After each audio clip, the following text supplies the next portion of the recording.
Most people believe happiness is the goal of a home. They believe if everyone is smiling, laughing, and getting along, then the home is healthy. But happiness is a result, not a foundation. And when people build homes chasing happiness, they often miss the one thing that makes happiness possible in the first place: emotional safety. Think about it. A home is the first organization we ever belong to. It is where we learn how to speak, how to listen, how to disagree, how to fail, and how to recover. If that environment does not feel safe, then no rule, no discipline, no motivation speech will ever create peace. Because people cannot thrive where they feel threatened. Emotional safety means this: I can be honest here without being punished. I can be vulnerable here without being mocked. I can make a mistake here without being defined by it. And when that safety exists, people do not need to hide. They do not need to pretend. They do not need to protect themselves with silence or aggression. Misery enters a home the moment people feel they must wear armor. In unsafe homes, conversations are not conversations. They are performances. People say what they think is acceptable, not what is true. Children learn very early what topics to avoid. Partners learn when to stay quiet. Over time, resentment grows not because problems exist, but because problems are never safely expressed. And here is the uncomfortable truth. Emotional safety is not created by the people with the least power in the home. It is created by the people with the most power: the parent, the elder, the dominant voice. The emotional temperature of a home is set from the top down. When those with power react with anger, sarcasm, or humiliation, they teach everyone else to hide. When they react with curiosity, calm, and consistency, they teach everyone else to trust. This does not mean there are no consequences. It means consequences are delivered without cruelty. Discipline without dignity destroys safety. Correction without care creates fear. Emotional safety is not softness. It is strength under control. A safe home allows emotions without letting emotions take over. Anger is allowed, but violence is not. Disagreement is allowed, but disrespect is not. Tears are allowed, but manipulation is not. The rules are clear, and the response is consistent. And consistency is everything. Nothing destroys emotional safety faster than unpredictability. When people never know which version of you they are going to get, calm or explosive, patient or dismissive, they stay on guard. Even love feels unsafe when it is unpredictable. In peaceful homes, people know what to expect. Not perfection, but reliability. They know that mistakes will be met with guidance. They know that honesty will not be used against them later. They know that apologies are real, not rare. Children raised in emotionally safe homes do not grow up fearless. They grow up secure. Partners in emotionally safe homes do not avoid conflict. They face it constructively. Because safety does not eliminate problems, it changes how problems are handled. And here is where many people get it wrong. They think emotional safety means never raising your voice, never showing frustration, never expressing disappointment. That is not safety. That is suppression. Real safety allows emotions to exist without becoming weapons. When a child sees a parent say, "I am angry, but I will not hurt you," they learn self-regulation. When a partner hears, "I am disappointed, but I still respect you," trust deepens. Emotional safety teaches people that feelings are signals, not commands. Misery feeds on fear. Fear of speaking, fear of failing, fear of being misunderstood. And fear slowly turns into distance. Distance turns into silence. Silence turns into loneliness, even in a crowded house. Peace begins the moment fear leaves. Creating emotional safety requires one difficult habit: pausing before reacting. Most damage in homes is not caused by what people feel. It is caused by how quickly they express it. A pause creates choice. Choice creates leadership. Instead of shouting, you explain. Instead of accusing, you ask. Instead of exploding, you breathe. These moments may seem small, but they are not. They are signals. And signals shape culture. Every reaction sends a message: you are safe here, or protect yourself. And the most powerful signal of all is apology. When a leader in the home apologizes sincerely, without excuses, it does something extraordinary. It tells everyone that safety is more important than ego, that growth matters more than pride, that love is stronger than being right. Homes that have peace are not homes without mistakes. They are homes where mistakes are handled with humanity. If you want misery out of your home, do not start by demanding better behavior from others. Start by asking a better question of yourself. Do the people around me feel safe to be real, safe to fail, safe to speak? Because the moment emotional safety is built, something remarkable happens. Arguments become conversations, conflict becomes growth, and happiness, the thing everyone was chasing from the beginning, finally has a place to land. Peace does not arrive loudly. It arrives quietly when people stop being afraid. Responsibility is one of those words that feels heavy when you hear it, but liberating when you live it. In many homes, blame is the default. Something goes wrong, someone points a finger, and suddenly everyone is defensive. We think that pointing out who is at fault will solve the problem, but it rarely does. Blame might feel good in the moment because it protects our ego, it shields us from guilt, and it makes us feel justified. But in the long run, blame is poison. It does not solve anything. It erodes trust, builds resentment, and creates a culture of fear.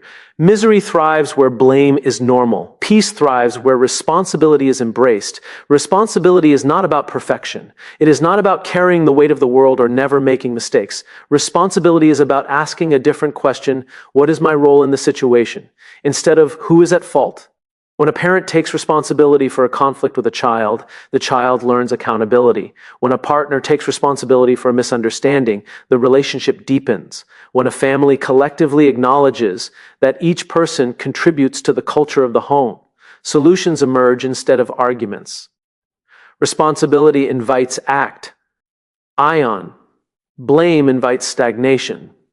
Think about this. How often do we get caught up in who is wrong instead of how we can make it right? In homes that are free from misery, the people who have the most influence do not ask who did what. They ask, what can we do now?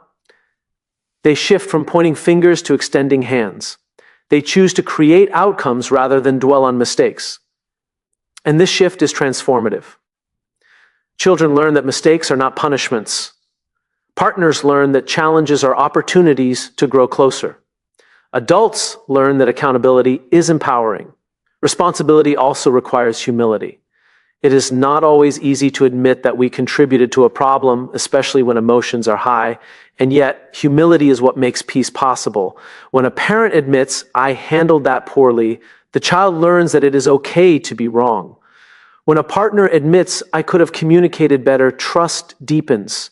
Humility is not weakness. It is the courage to be honest about our part in the situation, even when it is uncomfortable. Without humility, blame becomes cyclical. With humility, responsibility becomes contagious. One of the most misunderstood aspects of responsibility is that it does not mean taking control of everything. Responsibility is about influence, not domination. It is about leading by example and owning your actions, even when you cannot control the outcome. In a home, this might look like a parent modeling patience during a stressful moment instead of yelling. It might look like a partner apologizing first after a disagreement instead of waiting to be proved right. It might look like a child admitting they were wrong in order to learn and improve. Responsibility spreads peace because it creates predictability, accountability, and trust. Blame, on the other hand, always escalates tension. When someone is blamed, they often respond with defensiveness or withdrawal.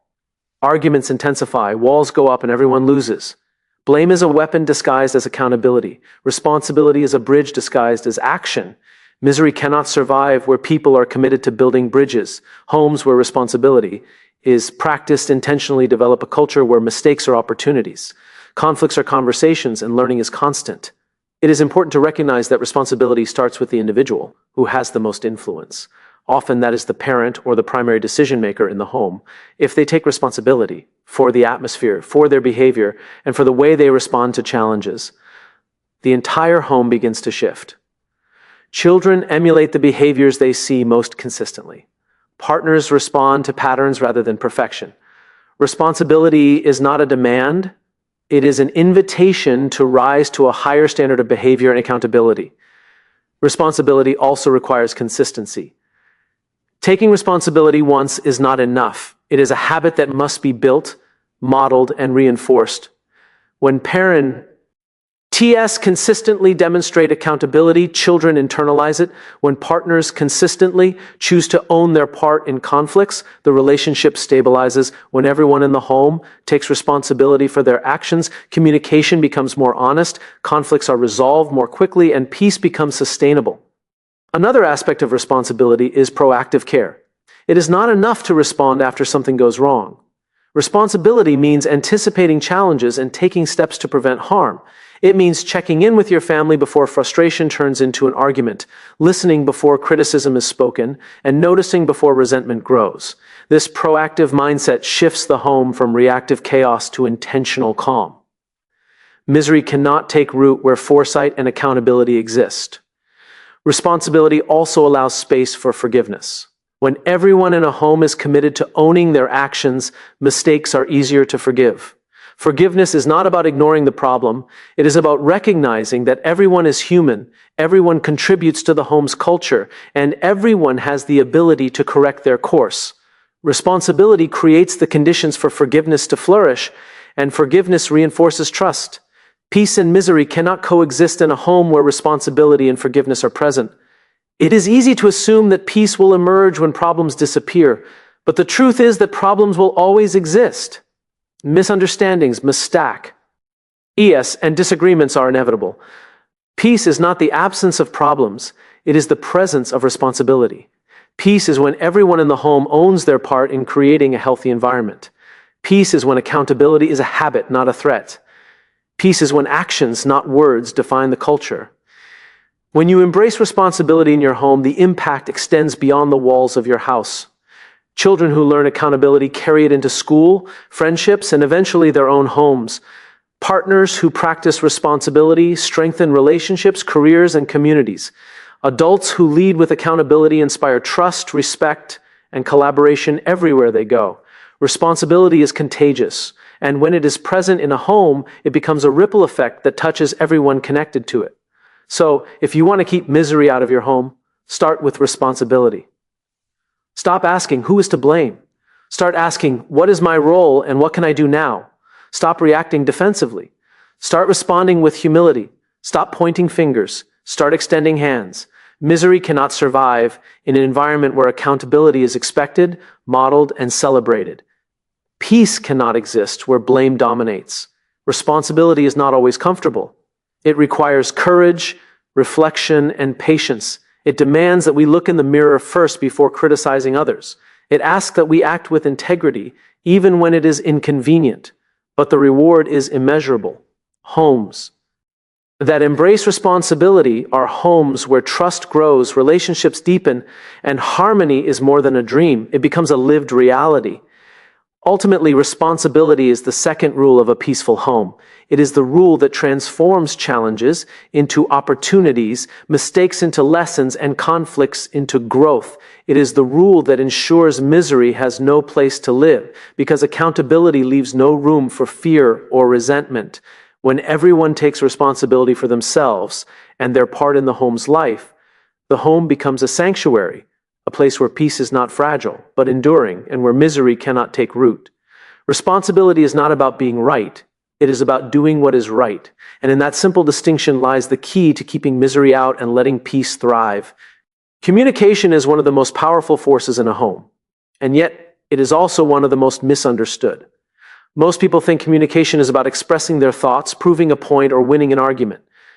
We are taught to speak to be heard, to respond to be right, and to defend ourselves to survive. But this approach does not build peace. It builds tension. Misery grows in homes where communication is a battlefield. Peace flourishes in homes where communication is a bridge. To communicate effectively, we must first shift our mindset from winning to understanding. Too often, we enter conversations with the goal of being right rather than the goal of connecting. We interrue PT. We anticipate. We prepare our rebuttal while the other person is still speaking. And when the conversation ends, no one feels heard, no one feels valued, and the home feels smaller, colder, and heavier. True communication begins with listening. Not passive listening, where we wait for our turn to talk, but active listening, where our full attention is on the other person. When a child speaks, active listening means pausing, making eye contact, and really hearing what they are saying. Not just the words, but the feelings behind them. When a partner speaks, it means suspending judgment and acknowledging their perspective before responding. Listening first creates a foundation of respect and trust that words alone cannot build. Miscommunication is rarely about the words themselves. It is about the intent, the tone, and the assumptions that accompany them.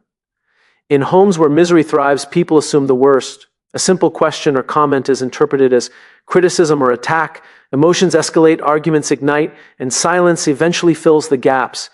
In peaceful homes, people assume positive intent. They clarify before they condemn.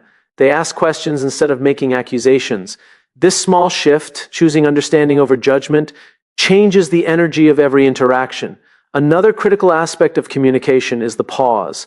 Most conflicts erupt because someone reacts before they think. A sharp word, a raised voice, or a sarcastic remark can spiral a conversation out of control in seconds. The pause is the space between emotion and action. It allows us to choose our response rather than be driven by impulse. Pausing does not mean avoiding the issue. It means approaching it thoughtfully. It means responding with care, even when emotions are high. In homes that practice this pause, arguments become discussions, and conflicts become opportunities to grow closer. Words are powerful, but tone is even more powerful. A phrase spoken calmly can soothe, while the same phrase shouted can wound. Homes that maintain peace pay attention not only to what is said, but how it is said.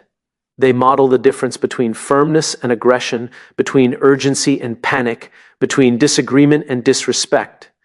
Children learn from tone as much as from content, and partners respond more to emotional intelligence than to logic. Misery, by contrast, thrives in homes where tone communicates threat, judgment, or frustration. Communication also requires clarity. Ambiguity is the breeding ground for misunderstanding. When expectations are unclear, when instructions are vague, or when feelings are implied rather than expressed, confusion grows. People assume, people guess, and resentment builds silently. Peaceful homes take the time to be clear. They articulate needs, set boundaries, and express emotions directly. They do not expect others to read minds. They do not weaponize silence. They speak with intention and listen with care. It is essential to recognize that communication is not just about conflict. It is about connection. Small daily interactions, checking in, sharing appreciation, asking how someone's day went, create a culture of openness and safety. When communication is consistent, positive, and intentional, it strengthens bonds before problems even arise. Misery does not grow where connection is nurtured. It grows where silence, avoidance, and assumptions dominate. Another aspect of communication is vulnerability. People often fear being honest because honesty can expose weakness. But vulnerability is not a liability, it is a strength. When a parent admits they are stressed, a child learns that emotions are manageable. When a partner admits they feel hurt, intimacy deepens. Vulnerability fosters trust, and trust is the foundation of peace. Misery thrives on hidden emotions, secret frustrations, and unspoken resentments. Peace thrives on transparency, courage, and the willingness to be seen fully. Conflict is inevitable in any home. Differences in opinion, habits, and personality will always create tension, but the way a home communicates determines whether conflict destroys or strengthens relationships. In homes where understanding is prioritized, conflicts become problem-solving sessions rather than power struggles. People focus on solutions instead of blame.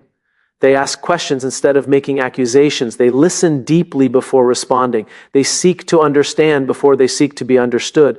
And this approach transforms inevitable disagreements into opportunities for growth and connection.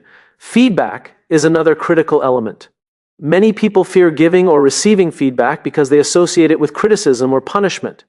But feedback, when delivered with care and received with openness, is one of the most powerful tools for building a healthy home. Constructive feedback should be specific, actionable, and focused on behavior, not character. It should communicate support and a desire for improvement, not judgment. Homes that embrace feedback as a tool for growth cultivate resilience, trust, and harmony. Misery, on the other hand, festers where criticism is personal, destructive, or ignored. Nonverbal communication is equally important. The way we hold ourselves, our facial expressions, gestures, and posture all communicate meaning, often more than words. A sigh, a glance, a folded arm can communicate frustration, distance, or disapproval. In peaceful homes, people are aware of these signals and manage them intentionally. They create an environment where body language supports safety, openness, and respect. Misery grows in homes where nonverbal cues are threatening, dismissive, or unpredictable. Consistency is critical in communication. People feel safe when they know what to expect. They trust words that are backed by actions. They respond positively when promises are kept and boundaries are respected. Inconsistent communication creates confusion, anxiety, and conflict. Airy feeds on unpredictability. Peace grows from the rhythm of consistent, honest, and intentional communication.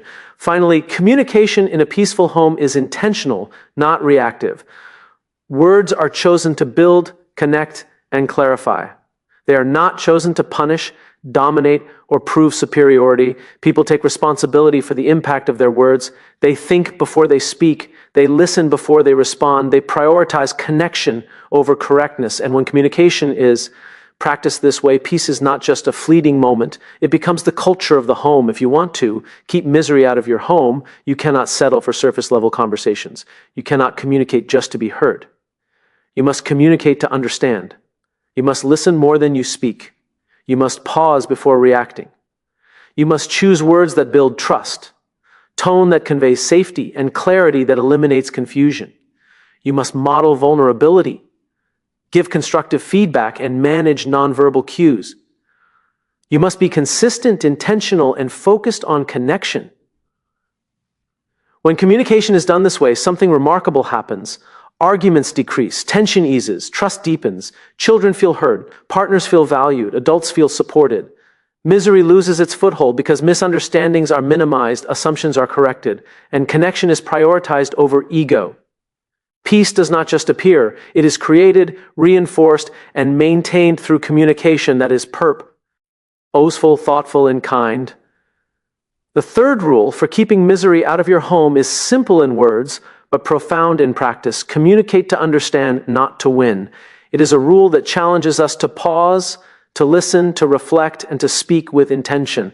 It is a rule that transforms conflict into conversation, distance into connection, and fear into trust. And when this rule is embraced, peace is no longer fragile. It becomes the way a home functions, the way relationships thrive, and the way love endures. Connection is the invisible thread that holds a home together. Without it, even walls, roofs, and furniture cannot create a sense of belonging or peace. People often underestimate the importance of connection because it does not announce itself with drama or noise. Connection is quiet, subtle, yet powerful. It is present in shared laughter at the dinner table, in a simple hug after a hard day, in checking in on someone without being asked. Homes that lack intentional connection are vulnerable to misery because distance grows silently. Peace thrives where connection is deliberately nurtured. Many families assume connection will happen naturally. They believe that because they live together, talk occasionally, and share chores, their bonds are secure. But connection does not survive by accident. Relationships, like gardens, require attention, care, and deliberate action. If you neglect them, weeds of misunderstanding, resentment, and indifference grow. If you water them consistently with attention, empathy, and presence, relationships blossom into resilience and trust. One of the most powerful ways to maintain connection is through daily rituals. These are small, intentional acts that signal care, consistency, and presence.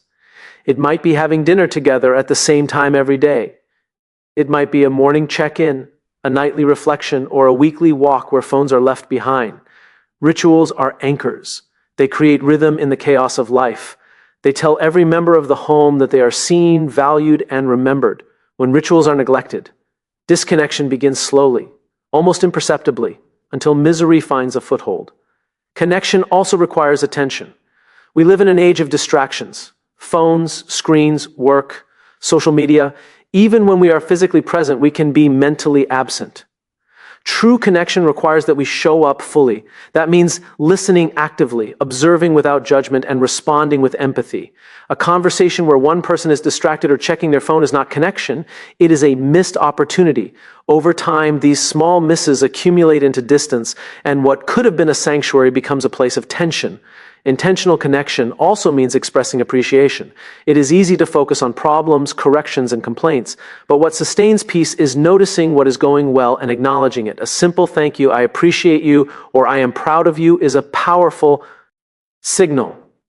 It communicates that efforts are seen, contributions matter, and presence is valued.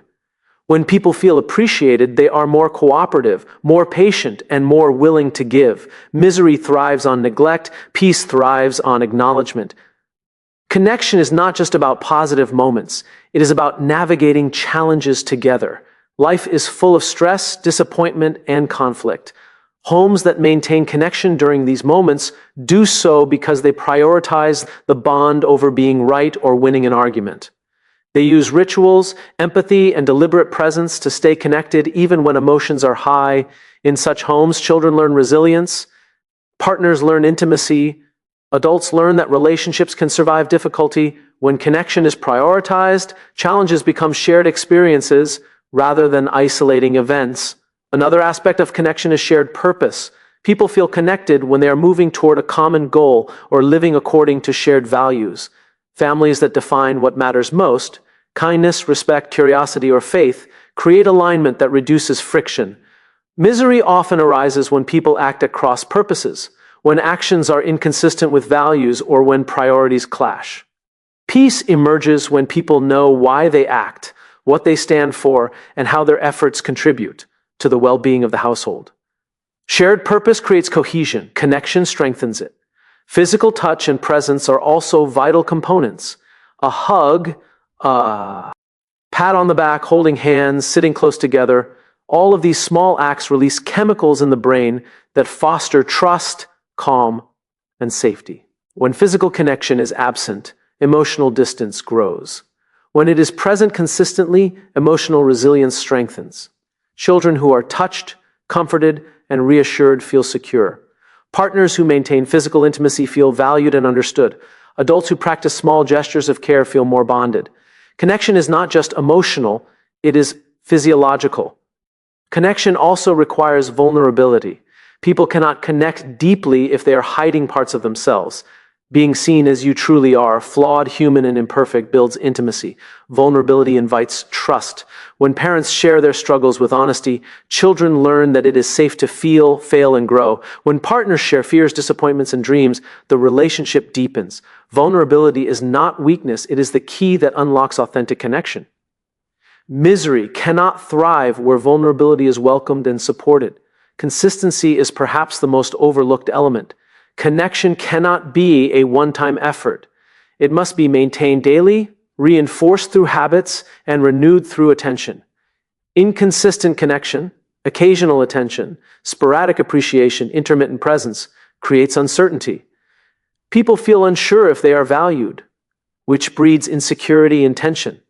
Peaceful homes understand that connection is an ongoing kami. Ment, not a reward for good behavior. It is the lifeblood of the household. Conflict is inevitable, but connection allows it to be productive rather than destructive. Families who are connected do not avoid conflict. They navigate it together. They maintain rituals, communicate with care, and remind each other of shared values. Disagreements do not erode trust because the underlying connection remains strong. Misery grows where conflict breaks connection. Peace grows where conflict strengthens it. Connection acts as both buffer and bridge. Technology, distractions, and busyness are the biggest threats to connection in modern homes. We can live under the same roof and still drift apart if we do not intentionally prioritize one another. This requires conscious effort, putting down devices during conversations, scheduling meaningful time together, checking in with genuine curiosity, and actively participating in the lives of others in the household. When people feel seen, heard, and valued consistently, connection strengthens naturally. Misery cannot survive in a home where connection is intentional. Connection also thrives when leaders of the home model it. Parents, partners, or primary decision makers set the tone. If they prioritize time together, active listening, empathy, and rituals, the rest of the home follows. Children imitate the behaviors they observe most consistently. Partners mirror the actions of their counterpart. Leaders who neglect connection inadvertently teach disengagement. Leaders who cultivate connection intentionally create resilience, trust, and harmony. The essence of this fourth rule is simple: protect connection through deliberate daily action. It is the commitment to show up, listen, acknowledge, be present, and nurture relationships continuously. Homes that protect connection become sanctuaries of trust, safety, and belonging. Homes that neglect it become arenas for frustration, distance, and loneliness. Misery may enter through neglect, but peace enters through consistent connection. If you want misery out of your home, make connection non-negotiable. Protect it with rituals, attention, vulnerability, and physical presence. Prioritize it over winning arguments, completing tasks, or chasing efficiency. Communicate in ways that build understanding. Celebrate moments of togetherness. Acknowledge contributions and express appreciation consistently. Shared purpose, shared time, and shared values form the foundation of a home where peace is not fragile, but enduring. Connection is the bridge that transforms individuals into a cohesive family, a group of cohabitants into a community, and a house into a home. When you protect connection, you prevent distance. When you nurture connection, you reinforce trust. When you prioritize connection, you create an environment where misery cannot take root and peace becomes the default. Connection is not optional. It is the lifeblood of every home. And when it is practiced intently, only, consistently, and with care, it secures the kind of enduring peace every family deserves. Leadership is not just about authority. In the context of a home, it is not about who gives orders or who enforces rules. Leadership in the home is about influence, example, and intentional direction. Every home has leaders, whether formal or informal. It could be a parent, a partner, or even an older child. The question is not whether you lead, but how you lead. And the quality of that leadership determines whether peace thrives or misery takes root. Many people believe that leadership in a home is about control. They think that if they enforce rules, monitor behavior, and assert dominance, the household will run smoothly. But control creates compliance, not commitment. It produces silence, not trust. Misery thrives in homes where authority is wielded like a weapon, where rules are enforced without care, and where fear is mistaken for respect. Peace, on the other hand, emerges when leadership is guided by purpose, not pressure. Leading with purpose means understanding why your home exists beyond survival. It means defining the values, principles, and culture you want to cultivate. It means asking, what kind of home do we want to be, and how do my actions set the tone for others? Purposeful leadership creates clarity. It creates a North Star that guides decisions, behavior, and communication. When everyone in the home understands the why, actions align, conflicts reduce, and cooperation becomes natural. The most effective leaders in a home lead by example. Children do not follow words, they follow behaviors. Partners do not follow commands, they follow consistency. When a parent demonstrates patience during stress, the child learns patience. When a partner models accountability, the other partner internalizes responsibility. Leadership by example sends a powerful message. The standards of behavior are not arbitrary. They are lived, not dictated. Leadership also requires emotional regulation. Homes are filled with unpredictability, challenges, and stressors. A leader who reacts with anger, frustration, or panic teaches the household to mirror those emotions. A leader who remains calm under pressure models resilience. Emotional regulation is not suppression, it is intentional management of one's response. It signals that challenges can be faced without chaos and that conflict can be navigated without destruction. Misery finds a foothold in reactive homes. Peace flourishes where leaders remain centered. Accountability is another critical component of leadership. A leader takes responsibility for the atmosphere, the culture, and the outcomes in the home. This does not mean controlling everything, but it means owning the influence you have. When conflicts arise, leaders ask, what is my role? Instead of, who is to blame? When mistakes happen, leaders apologize first and model humility. Accountability builds trust. It creates a culture where everyone feels safe, respected, and understood. Misery cannot survive in a home where accountability is normalized. Leadership also involves vision. A home without direction drifts. People act reactively rather than intentionally. Tension grows because there is no shared understanding of priorities or values. Purposeful leaders articulate the vision clearly and consistently. They remind the household of the goals, the standards, and the values that matter. This vision is not about perfection, it is about alignment. When everyone knows the direction, cooperation increases, and peace strengthens. Communication is central to leadership. Leaders do not communicate to dominate. They communicate to clarify, guide, and inspire. They speak with intention, listen actively, and provide feedback constructively. They encourage dialogue, seek understanding, and manage conflicts thoughtfully. Leadership without communication is empty. Communication without leadership is directionless.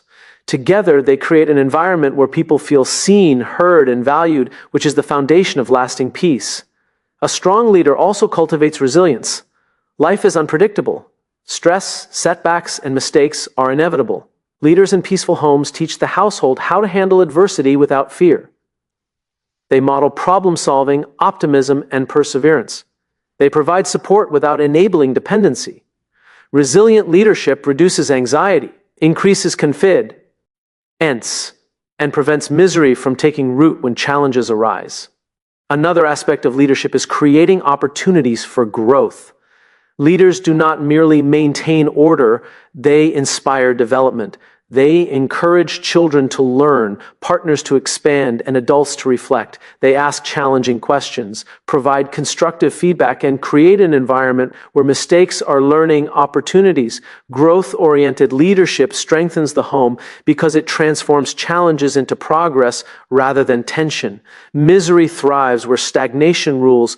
Peace thrives where growth is encouraged. Consistency is key. Leadership is not a one-time act, but a continuous practice. Inconsistent leadership creates confusion, insecurity, and frustration. People do not know what to expect, which breeds fear or resentment. Consistent leadership, on the other hand, creates predictability and safety. Children know what behavior is valued. Partners know what to expect in difficult moments. Trust deepens. Peace becomes sustainable. Empathy is an often overlooked quality in leadership. Leading with purpose does not mean ignoring feelings or emotions. It means understanding them and responding with compassion.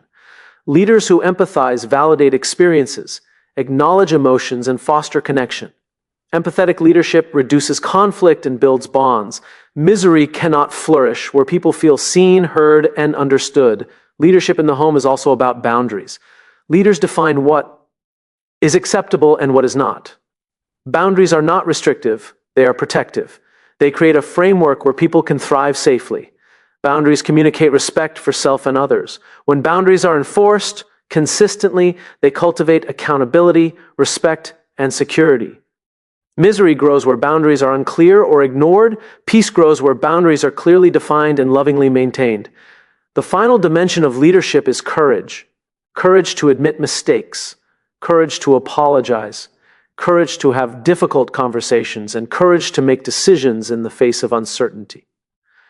A home led with courage is a home that faces challenges together, grows stronger through adversity, and fosters trust. Misery enters when fear dominates decision-making. Peace thrives when courage guides it. Leadership is not about perfection. It is about intention, consistency, and example. It is about shaping the environment, guiding behavior, and nurturing growth. It is about prioritizing purpose over pressure, connection over control, and accountability over ego. A home led this way is resilient, cohesive, and peaceful. The fifth rule, lead your home with purpose, not pressure, encapsulates everything that precedes it. Purposeful leadership ensures emotional safety, fosters responsibility, nurtures understanding, and strengthens connection. Without it, all other rules are fragile. With it, peace becomes not a fleeting state, but a permanent culture. Misery cannot survive. In a home where leadership is intentional, consistent, empathetic, and courageous. If you want to keep misery out of your home forever, embrace leadership as a daily practice. Model the behavior you want to see. Set the tone with calm and clarity. Take responsibility for the home's culture. Communicate with empathy and intention. Protect connection through rituals and attention. Lead with purpose, not pressure, and you will discover that peace is not something you hope for. It is something you build, sustain, and live every single day. When we step back and look at what truly creates peace in a home, it becomes clear that it is not the absence of conflict or the constant presence of happiness. Peace is not something we stumble upon. It is something we intentionally build. It is created through patterns of behavior, consistent habits, and deliberate choices that prioritize safety, responsibility, understanding, connection, and leadership. These are not abstract ideas. They are actionable principles that shape how people interact, respond, and relate to one another every day. Homes that embrace these principles create an environment where misery simply cannot survive. Emotional safety is the foundation of it all. Without it, every other effort collapses. People cannot thrive when they are afraid to be honest, afraid to make mistakes, or afraid to show their true selves. When safety is prioritized, individuals can speak freely, express emotions constructively, and be authentic without fear. Misery grows in places where people walk on eggshells, where mistakes are punished, and where honesty is met with judgment. Peace grows where people know that their feelings, thoughts, and experiences are valued and respected. Responsibility builds on that foundation. It requires that each person in the home ask themselves what role they play in creating the atmosphere and resolving problems, rather than focusing on who is to blame. Blame erodes trust and breeds resentment, while responsibility fosters accountability and encourages growth. When adults model responsibility, children learn accountability, partners learn trust, and everyone feels empowered to contribute positively to the home. Homes built on responsibility turn conflicts into lessons, mistakes into opportunities, and challenges into growth. Communication is the bridge that allows all of this to function effectively. Misunderstandings, assumptions, and reactive words fuel tension, while intentional, empathetic, and deliberate communication strengthens bonds. Listening to understand rather than respond, speaking with clarity and respect, and embracing vulnerability allow family members to connect on a deeper level. When communication is intentional, arguments transform into conversations, frustration transforms into clarity, and distance transforms into connection. Misery cannot thrive where people feel heard, understood, and valued. Connection is the thread that holds the home together. Daily rituals, presence, attention, and appreciation create a sense of belonging that is resilient to the stresses of life. Connection is not an occasional event, it is a deliberate, ongoing practice that fosters trust, intimacy, and shared purpose. Homes that protect connection intentionally create stability and warmth, even during challenges. When people feel deeply connected, they are more patient, more cooperative, and more willing to forgive. Misery loses its foothold when bonds are strong and peace becomes the default state. Finally, leadership with purpose ensures that all of these principles work together consistently. Leadership in a home is not about control or pressure. It is about example, guidance, accountability, and vision. Leaders set the emotional tone, model behavior, define values, and nurture growth. They provide clarity, consistency, and courage. A home led with purpose, rather than dominated by rules or fear, cultivates an environment where trust, respect, and empathy thrive. Misery cannot take root in a home guided by intentional, consistent, and courageous leadership. When these 5 principles, emotional safety, responsibility, communication, on and purposeful leadership, are embraced fully, peace becomes a living, breathing presence in the home. It is not dependent on luck, circumstance, or the absence of challenges. It is a product of intentional, consistent, and thoughtful action.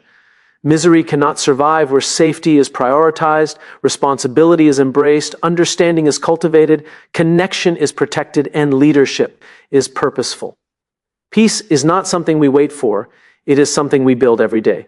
It is the result of choices, habits, and actions that reinforce trust, care, and respect. A home that follows these principles is more than just a dwelling. It becomes a sanctuary, a place where people are free to be themselves, where relationships are strengthened, and where life is lived with clarity, intention, and love. By committing to these rules, you ensure that misery will never have a home in your home, and that peace will be the legacy you leave behind for everyone who lives there.